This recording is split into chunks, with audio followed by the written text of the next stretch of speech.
Porte alignée.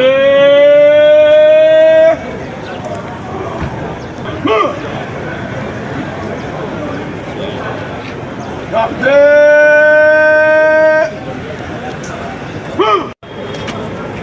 Monsieur le Président de l'Assemblée provinciale du Sud-Kivu, Excellence, le détachement d'honneur de la police nationale congolaise, garnison d'Ouvira, est rangé pour vous accueillir et vous rendre les honneurs à l'occasion de l'ouverture officielle de l'Assemblée provinciale.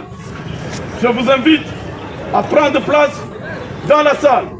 Commandant de détachement, le commissaire Ombeni Moukoulumania. À vos ordres.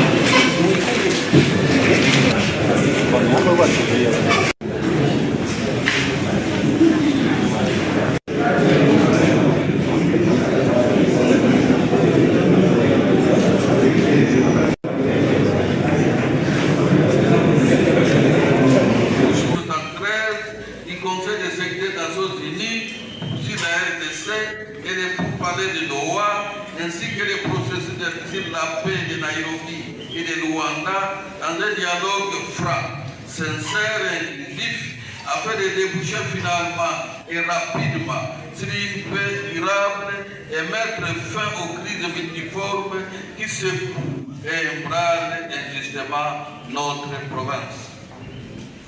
Distingués invités, mesdames et messieurs, très chers compatriotes, la guerre n'a pas seulement affecté nos populations, elle a également mis en péril le bon fonctionnement de nos institutions provinciales. Il y a un défi lié au fait que l'administration est paralysée par cette situation de guerre et la précarité des moyens. Nous demandons aux autorités, tant nationales que provinciales, de doter des institutions des moyens nécessaires pour leur fonctionnement ici à Ouvira.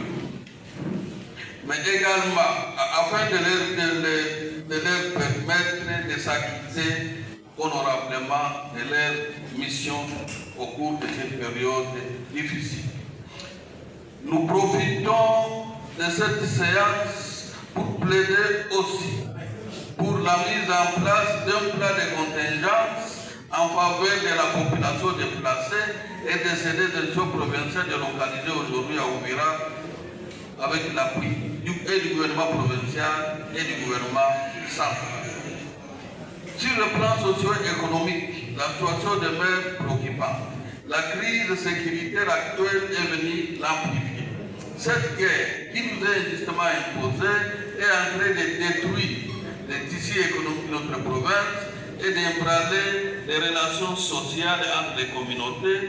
Des épidémies récurrentes sont signalées par-ci et par-là. La crise sécuritaire accentue et amplifie dangereusement la pauvreté et le chômage. Au plan sécuritaire, une crise grave secoue notre province. Les éléments de l'AFC M23, appuyés par l'armée rwandaise, ont pris le contrôle de quelques localités et du chef-lieu de notre province depuis le mois de février 2025. Par le fait de cette guerre imposée à notre pays, nous avons perdu beaucoup de nos compatriotes civils, militaires et wazalendo. Les dégâts matériels sont aussi énormes. En mémoire de toutes les victimes civiles, militaires et wazalendo décédés sur les champs de bataille, nous vous prions de nous lever pour observer les minutes de silence en leur mémoire.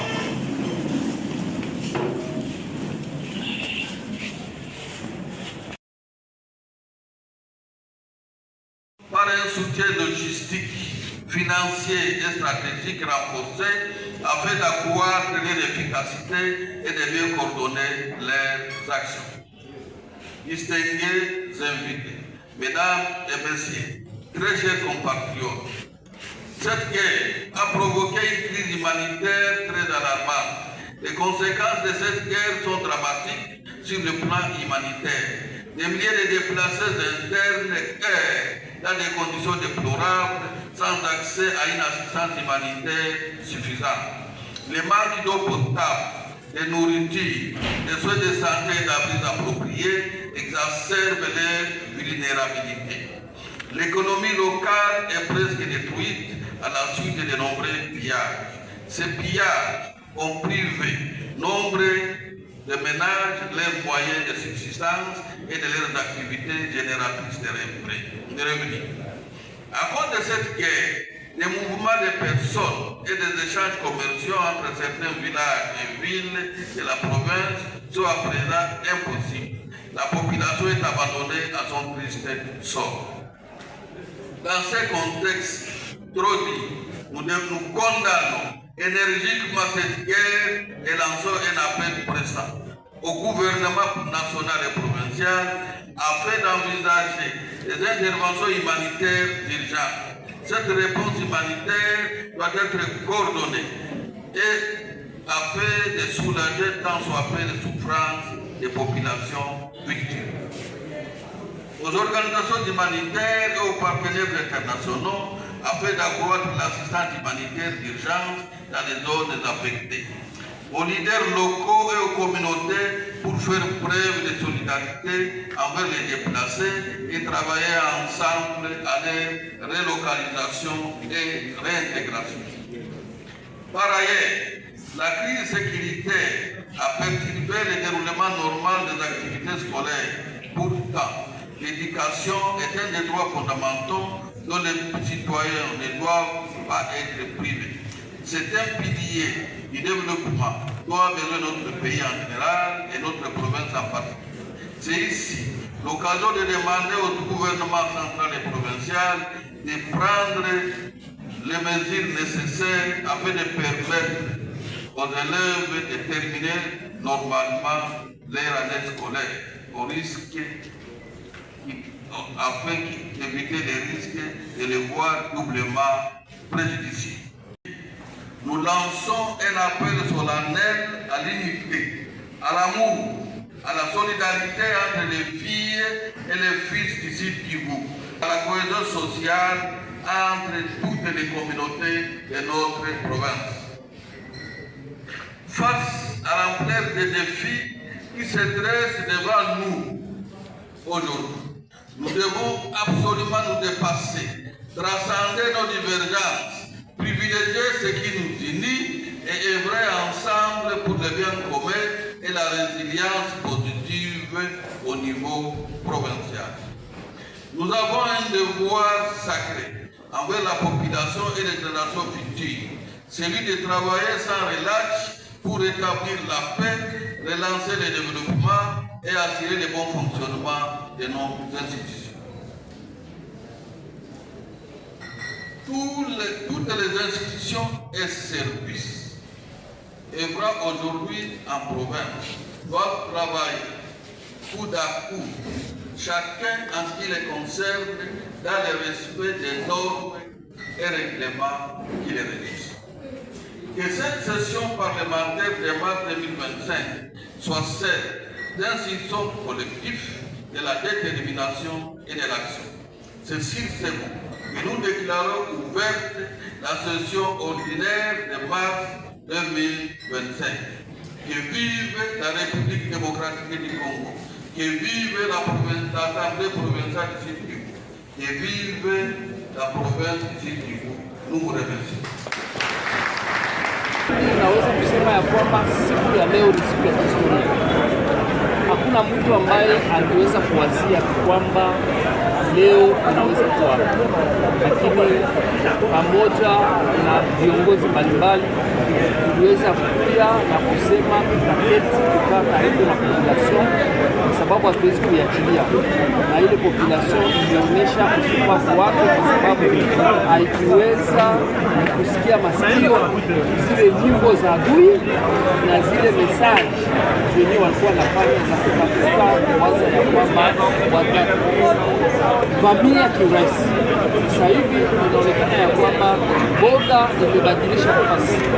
Boga imebadilisha nafasi, na kama boga imebadilisha nafasi, wenzetu wa Bukavu ambao wako ndio wanakuwa katika boga na shimo kubwa, tunaita ni miwaa.